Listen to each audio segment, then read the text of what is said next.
പക്ഷെ അപ്രതീക്ഷിതമായി ഇന്നൊരാളെ കൊച്ചിയിലെ ED ഓഫീസിൽ കണ്ടു. 29-ാം തീയതി വരേണ്ട ആൾ 25-ാം തീയതി വന്ന് ഹാജരായിരിക്കുന്നു. ഈ മുഹറമൊക്കെ വരുന്നത് കൊണ്ട് ഇനി എന്തെങ്കിലും അറസ്റ്റിലായാൽ ജാമ്യമൊക്കെ എടുക്കാൻ 2 ദിവസം 3 ദിവസം അവധിയാണ്, പിന്നെ തിങ്കളാഴ്ചയെ പറ്റൂ എന്നത് കണ്ടിട്ട് വിജയൻ ഒരു മുഴം മുന്നേ എറിഞ്ഞതാണോ? മകളെ നേരത്തെ പൊക്കോ, എന്നിട്ട് ചോദ്യങ്ങൾക്ക് ഉത്തരവൊക്കെ പറഞ്ഞ് ഇപ്പോഴും ഒന്നും അറിയില്ല എന്ന് പറഞ്ഞ് വൈകിട്ട് ഇങ്ങ് തിരിച്ചു വാ എന്ന് പറഞ്ഞു വിട്ടതാണോ? അങ്ങനെ ആവാൻ സാധ്യതയില്ല. ഇതിനകത്ത് പതിയിരിക്കുന്ന വേറെ ചില സൂത്രങ്ങളുണ്ടെന്നാണ് ഞാൻ മനസ്സിലാക്കുന്നത്. ഒന്ന്, നിയമപ്രകാരമുള്ള ഒരു രാജ്യത്തിന്റെ അന്വേഷണ ഏജൻസിയെ പരമാവധി ധിക്കരിക്കാനും വെല്ലുവിളിക്കാനും നോക്കിയ ഒരാളാണ് ഈ കേസിലെ പ്രതിയായിട്ടുള്ള വീണ തൈക്കണ്ടി. അധികാരത്തിലിരുന്ന കാലം മുഴുവൻ ഈ അന്വേഷണ ഏജൻസിയെ അവഗണിച്ചുകൊണ്ടാണ് അവർ മുന്നോട്ട് പോയത്. കിട്ടിയ നോട്ടീസുകൾക്കൊന്നും വേണ്ട വിധം മറുപടി കൊടുക്കുകയോ വിളിക്കാൻ ആവശ്യപ്പെട്ടപ്പോഴൊന്നും ചോദ്യം ചെയ്യാൻ നിന്നു കൊടുക്കുകയോ ഒരു പരിശോധനയ്ക്ക് ന്യായമായ അവസരം കൊടുക്കാതിരിക്കുകയോ ഒക്കെ ചെയ്താണ്. അപ്പോൾ ഒടുവിൽ നമ്മൾ കണ്ടത് എന്താ? ഒടുവിൽ കണ്ടത് ED റെയ്ഡ് നടത്താൻ തീരുമാനിച്ചു. ED റെയ്ഡ് നടത്താൻ തീരുമാനിച്ചപ്പോൾ അതിനെ തടയാൻ വേണ്ടി EDയെ നാട്ടിലെ ഗുണ്ടകളെ മുഴുവൻ വിളിച്ചു വരുത്തി വലിയ ആൾക്കൂട്ടത്തെ ഉണ്ടാക്കി, അവിടെ വലിയ സീനുണ്ടാക്കി അവരെ ആക്രമിക്കാൻ ശ്രമിച്ചത് നമ്മൾ കണ്ടു. അങ്ങനെ രാജ്യത്തൊരു അന്വേഷണ ഏജൻസി ആദ്യമായിട്ടാണ് വളരെ പ്രധാനപ്പെട്ട ഒരു വീടിന്റെ, രാജ്യം ഭരിച്ച ഒരു മുഖ്യമന്ത്രിയുടെ വീട്ടിൽ ആ കുടുംബത്തിലെ ഒരു അംഗത്തെ നിയമപ്രകാരം ചോദ്യം ചെയ്യാൻ വന്നപ്പോൾ ആക്രമണത്തിന് ഇരയാകുന്നത് ആദ്യത്തെ സംഭവമാണ്. അതുണ്ടായി. അത് കഴിഞ്ഞിട്ട് എന്തായാലും ED നോട്ടീസിന് ഉത്തരം നൽകാൻ ചെന്നേ പറ്റൂ എന്ന അവസ്ഥ വന്നു വീണ തൈക്കണ്ടിക്ക്. അനാരോഗ്യം പറഞ്ഞ് എത്ര തവണ മാറി നിന്നു ആലോചിച്ച് നോക്കൂ. ആരോഗ്യമില്ല. നാട്ടിന്റെ പൊതുമുതൽ ഉപയോഗിച്ച് ഭീകരമായ കൊള്ള നടത്താൻ ഒരു ആരോഗ്യ പ്രശ്നം ഇവർക്കില്ല.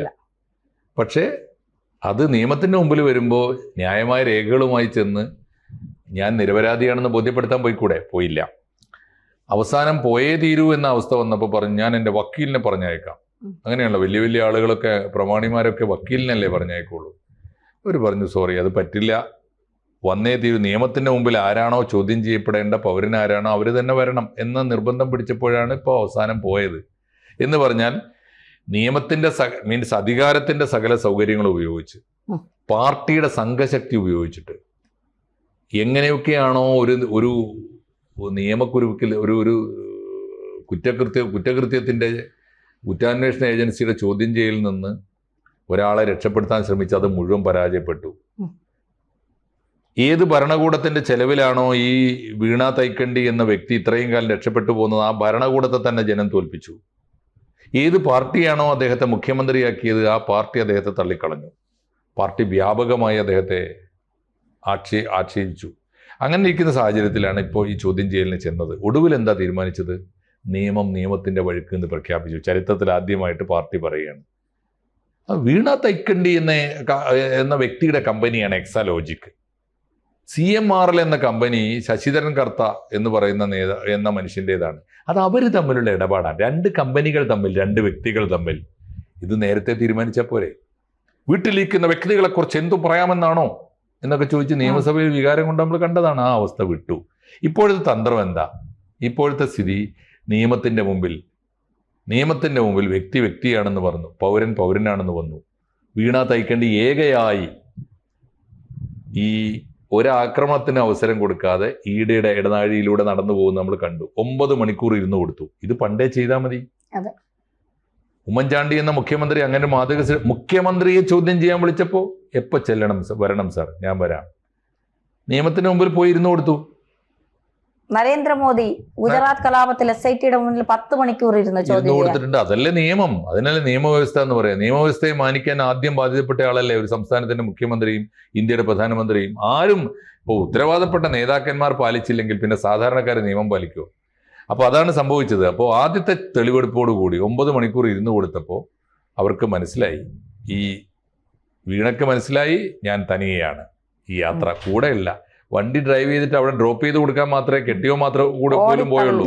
അവിടുന്ന് അവിടത്തേക്ക് പ്രവേശനമില്ല, പിന്നെ കണ്ടിട്ടില്ല. അപ്പോ ഇപ്പൊ എടുക്കുന്ന ഈ ഡോസ്, ഈ നീക്കം അപകടകരമായ ചില സൂത്രങ്ങൾ പതിയിരിക്കുന്നുണ്ടെന്ന് ഞാൻ മനസ്സിലാക്കുന്നു. ഒന്നാമത്തെ കാര്യം എന്താ? അടുത്ത തവണ നോട്ടീസ് തരാൻ പോലും കാത്തിരിക്കാതെ, ഞാനിതാ സാറേ ഒന്ന് വന്നോട്ടെ, ഞാൻ എല്ലാ തെളിവും ഇപ്പൊ തന്നെ തരാം, തെറ്റ് ചെയ്തിട്ടില്ലാത്തതുകൊണ്ട് എനിക്ക് ഭയമില്ല എന്ന് ജനങ്ങളോട് പറയാം. 2, നിയമത്തിന് മുമ്പിൽ പറയുന്ന അങ്ങനെയല്ല. ഇനി ഞങ്ങൾ പൂർണ്ണമായും കഴിഞ്ഞുപോയ തെറ്റുകളൊക്കെ ഏറ്റുപറഞ്ഞു. ജനങ്ങൾ കാണിച്ച മണ്ടത്തരം ഞങ്ങൾ പറഞ്ഞിട്ടല്ല. അതുകൊണ്ട് ഇനി നിയമത്തിന് ഞാൻ പൂർണ്ണമായും വിധേയയാണ്. എപ്പോഴും ഒരു തവണ നോട്ടീസ് അയച്ചിട്ടാണ് വന്നത്. ഇനി നോട്ടീസിന് കാത്തു നിൽക്കേണ്ടത്. നിങ്ങൾക്ക് എന്താണോ ആവശ്യമുള്ളത് അടുത്ത ആഴ്ച തരേണ്ടത് ഞാൻ ഇന്ന് തന്നെ തന്നിരിക്കുന്നു എന്ന് പറഞ്ഞുകൊണ്ട് ED എന്ന അന്വേഷണ ഏജൻസിയുടെ വിശ്വസ്ത വിധേയരായ കുറ്റാരോപിതയായിട്ട് ഇവർ മാറുകയാണ്. അതിൻ്റെ പിന്നിൽ എനിക്ക് തോന്നുന്നു ഇതൊന്നും ചെയ്യുന്നത്, ഈ കുറ്റകൃത്യങ്ങളൊന്നും ചെയ്യുന്നത് വീണ തൈക്കണ്ടി അല്ലാത്തതുകൊണ്ട് തന്നെ ഇതിൻ്റെ പിന്നിൽ ഒരു ക്രിമിനൽ ബുദ്ധി ഉണ്ടാവാൻ വഴിയുണ്ട്. എന്തായിരിക്കും കാരണം? ഒന്നാമത്തെ ബുദ്ധി, അന്വേഷണ ഏജൻസിയുടെ ശത്രു പട്ടികയിൽ നിന്ന്, അന്വേഷണ ഏജൻസി അവരെ ആക്രമിക്കാൻ ചെന്നവരാണല്ലോ പിണറായി വിജയനും വീണ തൈക്കണ്ടിയും, അതിന് പകരം അവരുടെ വിശ്വാസത്തിന്റെ ഗുഡ് ബുക്കിലേക്ക് മാറുക. അങ്ങനെയാവുമ്പോൾ അന്വേഷണത്തോട് സഹകരിക്കുന്ന ഒരു കുറ്റാരോപിതയാണ് എന്ന റിപ്പോർട്ട് കേന്ദ്ര ഏജൻസിയായ ED കേന്ദ്രത്തിന് കൊടുക്കും. കേന്ദ്രത്തിന് കൊടുത്താലുള്ള ഗുണം എന്താണ്? പിണറായി വിജയൻ പ്രതിയായ ഇതിനു മുമ്പ് വന്ന പല കേസുകളിലും കേന്ദ്ര ഏജൻസി നേരായ മട്ടിലാണോ നമുക്ക് അറിഞ്ഞുകൂടാ, വഴിവിട്ട് സംരക്ഷിക്കുന്നത് നമ്മൾ കണ്ടതാണ്. ഇതിനു മുമ്പ് SNC ലാവ്ലിൻ കേസ് അന്വേഷിച്ചത് CBI ആണ്, ED അല്ല. EDയേക്കാൾ മുന്തിയ ഏജൻസി CBI ആണ്. CBI അന്വേഷിച്ച കേസ്, CBI കോടതിയിൽ വിചാരണ നടത്തേണ്ട കേസ് 40 തവണ 38 39 തവണ CBI മാറ്റിവെക്കുകയാണ്. CBI ഒരു കേന്ദ്ര ഗവൺമെന്റ് ഏജൻസിയാണ്. അപ്പൊ കേന്ദ്ര ഗവൺമെന്റിന്റെ ഗുഡ് ബുക്കിലുള്ള ഒരു കുറ്റവാളിയാണ് നേരത്തെ തന്നെ പിണറായി വിജയൻ. മോളെയും ആ പട്ടികയിലേക്ക് പെടുത്തിയാൽ കേന്ദ്ര ഏജൻസികൾ പല വിധേന, ഒരു പക്ഷേ രാഷ്ട്രീയമായോ അല്ലാതെയോ, പിണറായി വിജയന് സംരക്ഷണം കിട്ടാനിടയുണ്ട്. BJP ഭരിക്കുമ്പോൾ അതിനകത്ത് അവർക്ക് രാഷ്ട്രീയമായൊരു ചെരിയുണ്ട്. എന്താണെന്നറിയോ? കോൺഗ്രസ് ആണ് അവരുടെ ദേശീയ തലത്തിലുള്ള മുഖ്യ ശത്രു.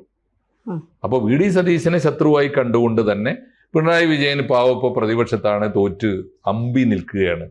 ഒരു രാഷ്ട്രീയ സംരക്ഷണം പ്രതീക്ഷിക്കുന്നുണ്ടാവാം. ഒന്നാമത്തെ അപകടം. 2, വീണ തൈക്കണ്ടി പോയി പറഞ്ഞത് സത്യമായിരിക്കും. അത് പറഞ്ഞത് സത്യമാണ്, ഞാനൊന്നും അറിഞ്ഞതല്ല. എൻ്റെ അച്ഛൻ മുഖ്യമന്ത്രിയായിരിക്കുമ്പോൾ കരിമണൽ കർത്താവിന് ചെയ്തു കൊടുത്ത വഴിവിട്ട സഹായങ്ങളുടെ പ്രതിഫലമായിരിക്കാം ഇത്.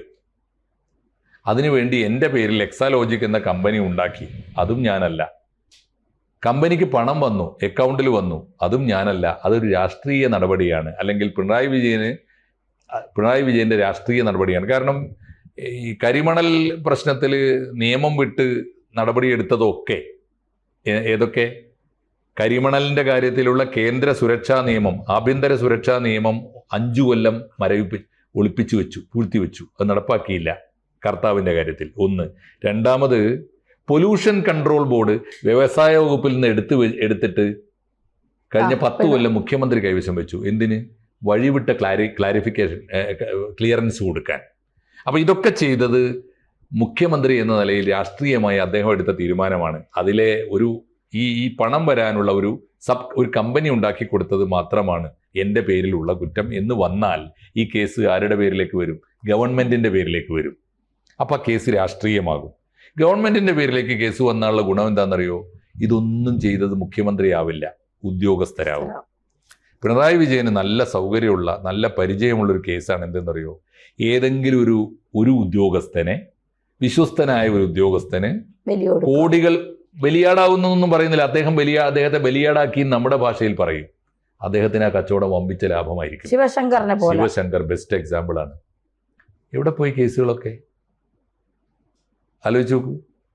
ആ കേസുകളൊക്കെ ഞാൻ ഏറ്റെടുക്കുന്നു എന്ന് പറഞ്ഞാൽ ഈ സമ്പാദിച്ചു കൂട്ടിയ പൊതുമുതലിൻ്റെ ഒരു ചെറിയ പങ്ക് അദ്ദേഹം ആവശ്യപ്പെടുന്ന കോടികൾ അങ്ങോട്ട് കൊടുത്താൽ പിന്നെ വീടും കുടിയും ഒന്നും മുമ്പേ ഇല്ലാത്തവർക്ക്, ഇതൊന്നും നഷ്ടപ്പെടാനില്ലാത്തവർക്ക് ഏതാനും മാസം ജയിലിൽ കിടക്കുകയും അത് കഴിഞ്ഞാൽ രക്ഷപ്പെടാൻ അവർക്ക് തന്നെ വഴിയൊരുങ്ങുകയും ചെയ്യും.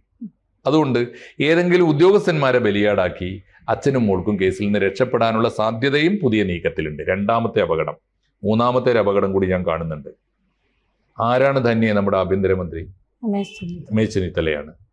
രമേശ് ചെന്നിത്തല കഴിഞ്ഞ കാലങ്ങളിൽ പിണറായി വിജയൻ പ്രതിയായി വരേണ്ട കേസുകളിൽ നിന്ന് വഴിവിട്ട് പിണറായി വിജയനെ രക്ഷിച്ച പാരമ്പര്യമുണ്ട്. എപ്പോഴെന്നറിയോ? TP ചന്ദ്രശേഖരൻ കേസ് നേരാംവണ്ണം അന്വേഷണം നടത്തി മുന്നോട്ട് പോയി. എപ്പോ? ഇന്നത്തെ സ്പീക്കർ തിരുവഞ്ചൂർ രാധാകൃഷ്ണൻ ആഭ്യന്തരമന്ത്രിയായിരിക്കുമ്പോൾ. ഏതുവരെ? അന്നത്തെ കോഴിക്കോട് ജില്ലാ സെക്രട്ടറി മോഹനൻ മാഷ് വരെ അന്വേഷണം എത്തി. പിന്നെ മാറുന്നത് അന്വേഷണ ഉദ്യോഗസ്ഥനല്ല, മന്ത്രിയാണ് മാറുന്നത്. അതാണ് അത്ഭുതകരമായ നെക്സസ് എന്ന് പറയുന്നത്. ആഭ്യന്തരമന്ത്രി മാറുന്നു, രമേശ് ചെന്നിത്തല ആഭ്യന്തരമന്ത്രിയായിട്ട് വരുന്നു. പിന്നെ ഒരു ആരോടും ഒരു രാഷ്ട്രീയമായൊരു വിവാദം ഉണ്ടാക്കാതെ ശരി ഞാൻ മാറണോ, മാറിയിരിക്കുന്നു എന്ന് പറഞ്ഞ് തിരുവഞ്ചൂര് വീട്ടിൽ പോയി. ഇദ്ദേഹം ആഭ്യന്തരമന്ത്രിയായി. എന്തിന് എന്ന് പിറ്റേന്ന് നമുക്ക് ബോധ്യമായി. പിറ്റേന്ന് എന്താ നടക്കുന്നത്? TP ചന്ദ്രശേഖരൻ കേസ് എന്നേക്കുമായിട്ട് മുങ്ങിപ്പോയി. ഒരു ഇഞ്ച് മുന്നോട്ട് പോയില്ല.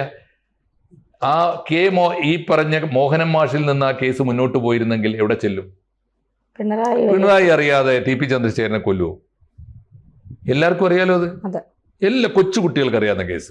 ആ കേസ് ആരാണ് മുക്കിയത് എന്ന ചോദ്യത്തിന് ഞാൻ പറയും ആ കേസ് മുക്കിയത് പിണറായി വിജയനല്ല, രമേശ് ചെന്നിത്തലയാണ്. എല്ലാ മനുഷ്യർക്കും അറിയാം. അതുകൊണ്ട് ഈ കേസ് രാഷ്ട്രീയമായി കിട്ടിയാൽ വീണ തൈക്കണ്ടിയിൽ നിന്ന് പിണറായി വിജയനിലേക്ക് ഈ കേസ് മാറിയാൽ രക്ഷപ്പെടുത്താൻ ഇപ്പോഴത്തെ ഭരണകക്ഷിയിലും ആളുണ്ട്, പ്രത്യേകിച്ച് ആഭ്യന്തരമന്ത്രി മാറൂല. എന്താ കാരണം? ധാർമ്മികമായ ഒരു ഉത്തരവാദിത്തം കൂടി രമേശ് ചെന്നിത്തലയ്ക്ക് പിണറായി വിജയൻ രക്ഷിക്കാനുണ്ട്. ആരിൽ നിന്ന്? കേസ് ഏതാ? ശശിധരൻ കർത്താവിന്റെ കേസാണ്, CMRLന്റെ കേസാണ്. CMRLന്റെ മാസപ്പടി ലിസ്റ്റിൽ ആരൊക്കെയുണ്ട്? കുഞ്ഞാലിക്കുട്ടിയുണ്ട്, രമേശ് ചെന്നിത്തലയുണ്ട്, പിണറായി വിജയനുണ്ട്, പിണറായി വിജയനുണ്ട്. വി ഡി സതീശന്റെ പേരില്ലാന്ന് തോന്നുന്നു. സതീശന്റെ 5 ലക്ഷം എന്തോ അല്ലേ സംഭാവന സ്വീകരിച്ചു. എന്തായാലും കൂട്ടുകക്ഷികളാണല്ലോ ഇവരൊക്കെ, മാസപ്പടിക്കാരാണല്ലോ. അതുകൊണ്ട് നമ്മൾ വിചാരിക്കണ്ട സപ്തനാടികളും തളർന്ന് ഇനി ഒന്നും ഒരു പ്രതീക്ഷയും ഇല്ലാത്ത ഘട്ടത്തിൽ വിളിക്കാതെ തന്നെ ഇഡിക്ക് മുമ്പിൽ വന്ന് ഇരുന്നു കൊടുത്ത പഞ്ചപാവമാണ് വീണ തൈക്കണ്ടി എന്ന് വിചാരിക്കണ്ട. അതിൻ്റെ പിന്നിൽ കേരളത്തിലെ വൃത്തികെട്ട രാഷ്ട്രീയ നെക്സസ് ഉണ്ടാവാം, ഏറ്റവും ക്രിമിനലായ പൊളിറ്റിക്കലായിട്ടുള്ള ക്രിമിനൽ ബുദ്ധി ഉണ്ടാവാം. അതുകൊണ്ട് ഞാൻ ഇന്നത്തെ വീണ തൈക്കണ്ടിയുടെ നീക്കത്തിൽ സന്തോഷിക്കുകയല്ല, അപകടം മണക്കുകയാണ്. കൂടുതൽ വാർത്തകളും വിശേഷങ്ങളും നിങ്ങളിലേക്ക് എത്താൻ ABC മലയാളം സബ്സ്ക്രൈബ് ചെയ്യുക, ബെൽ ബട്ടണും അമർത്തുക.